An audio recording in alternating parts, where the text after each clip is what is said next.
You never really know who you're threatening. On a quiet Saturday afternoon in a peaceful suburban neighborhood outside Dallas, Texas, 16-year-old Ethan Whitmore stood in the middle of the street with a smug grin on his face. Wearing his black karate belt proudly around his waist, he looked at the quiet black single dad across from him and shouted, "Come on. Fight me if you're not scared." Neighbors slowly stepped out onto their porches, curious to see what was happening. Phones came out as people started recording, expecting an entertaining confrontation. What none of them knew was that the calm man standing in front of Ethan had spent 15 years leading one of America's most elite Navy SEAL teams. Marcus Johnson had faced enemies on battlefields around the world, survived missions few people would ever hear about, and earned the respect of the toughest soldiers in the military. Yet today, he wasn't thinking about combat. He was only thinking about protecting his 10-year-old daughter, Ava. Welcome to Heartline Stories. If you enjoy emotional stories filled with kindness, courage, and unforgettable life lessons, please subscribe, like this video, and let us know where you're watching from. Now, let's begin. After retiring from the Navy 3 years earlier, Marcus wanted only one thing: a peaceful life. His wife, Lisa, had lost a long battle with cancer, leaving Marcus to raise Ava on his own. Every morning he made her breakfast, walked her to school, fixed cars in the small garage behind their modest home, and spent evenings helping with homework or playing soccer in the front yard. He rarely talked about his military career. To the neighbors, he was simply a hard-working mechanic and a devoted father. Marcus believed that real heroes never needed to announce themselves. His quiet confidence came from years of discipline, loss, and sacrifice. Directly across the street stood the Whitmore mansion, 3 times larger than any other house in the neighborhood. Mr. Richard Whitmore owned several successful businesses and loved reminding everyone of his success. His garage displayed luxury cars worth hundreds of thousands of dollars, and inside his home an entire wall was covered with Ethan's karate trophies. Ethan had won many local tournaments, and his father constantly praised him as if he were unbeatable. Unfortunately, all that praise came without lessons in humility. Ethan grew up believing that winning made him better than everyone else. Whenever neighborhood kids disagreed with him, he settled arguments with intimidation instead of respect. His father rarely corrected him. Instead, he would laugh proudly and say, "My son doesn't lose." One sunny afternoon, Ava and a few neighborhood children were playing soccer in the street. During the game, Ava accidentally kicked the ball too hard, sending it rolling onto the Whitmore's perfectly trimmed lawn. "I'm sorry," she called as she hurried toward it. Before she could reach the ball, Ethan stepped outside.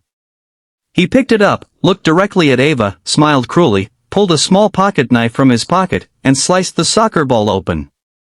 Air hissed loudly as the ball instantly deflated. Ava stopped walking. Tears filled her eyes. "That was my birthday present," she whispered. The other children stood frozen, unsure what to do. Marcus had been repairing an old pickup truck in his garage when he heard Ava crying. He calmly wiped the grease from his hands and walked across the street. "My daughter apologized," he said in a calm voice. "She didn't mean to kick the ball onto your lawn." Ethan shrugged. "So what? She should learn to be more careful." Before Marcus could respond, Richard Whitmore stepped outside, saw the ruined soccer ball, and laughed. "It's just a ball," he said. "Maybe now she'll learn not to bother other people's property." Marcus looked at the father, surprised that he seemed proud instead of disappointed. He quietly replied, "Teaching children respect is far more valuable than teaching them how to win." Those words hit Ethan's pride like an insult. He stepped closer until only a few feet separated them. "You think you're tough?" he asked. Marcus smiled slightly. "I think you're still a kid." The crowd around them grew larger as more neighbors gathered to watch.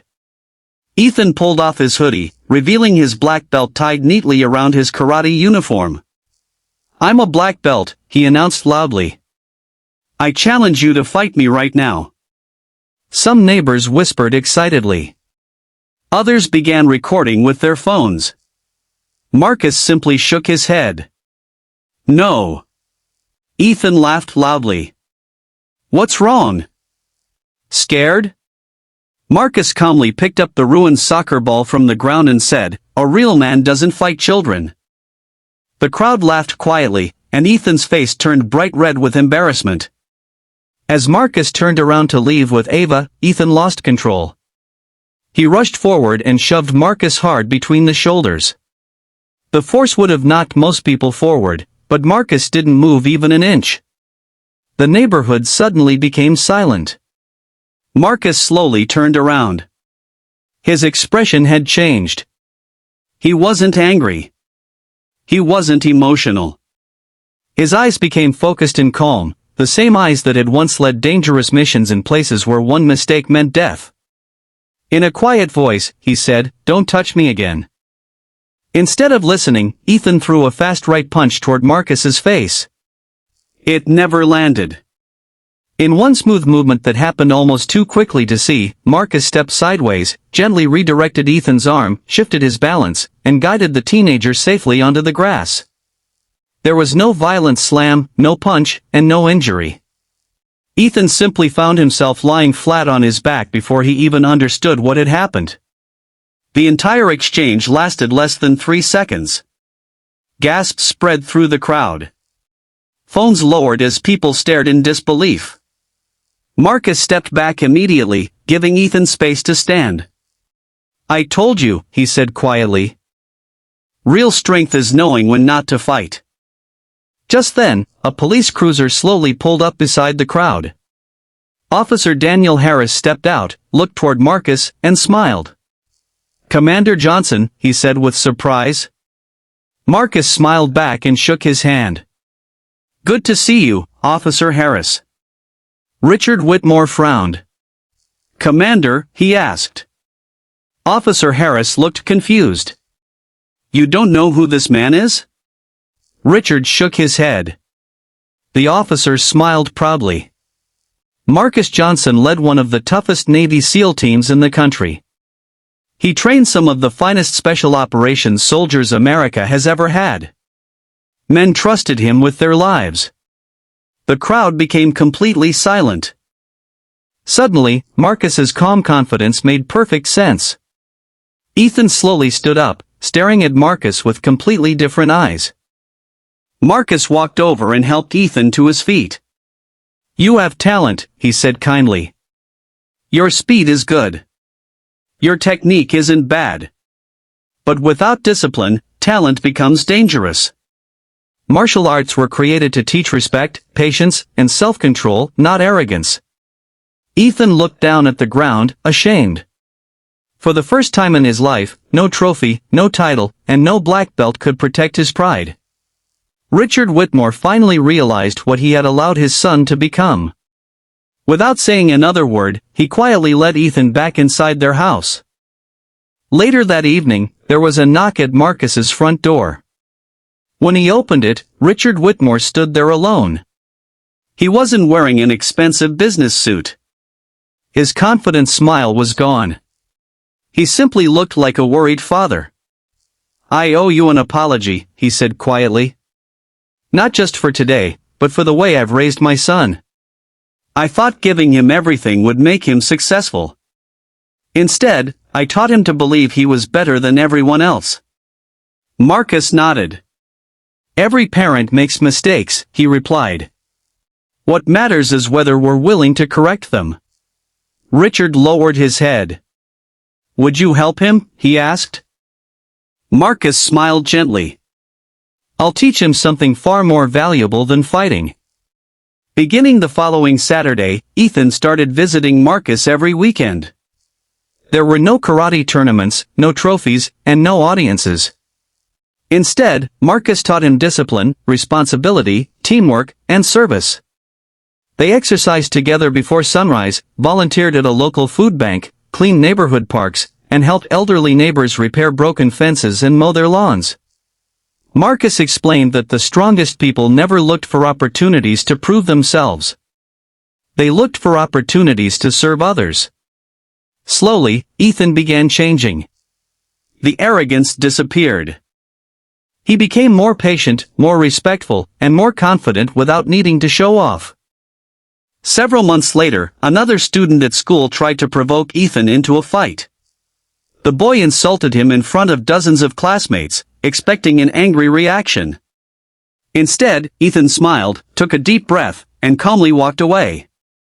His principal later called Richard Whitmore not because Ethan had been suspended, but because he had prevented a fight before it even started. That evening, Richard drove to Marcus's house once again.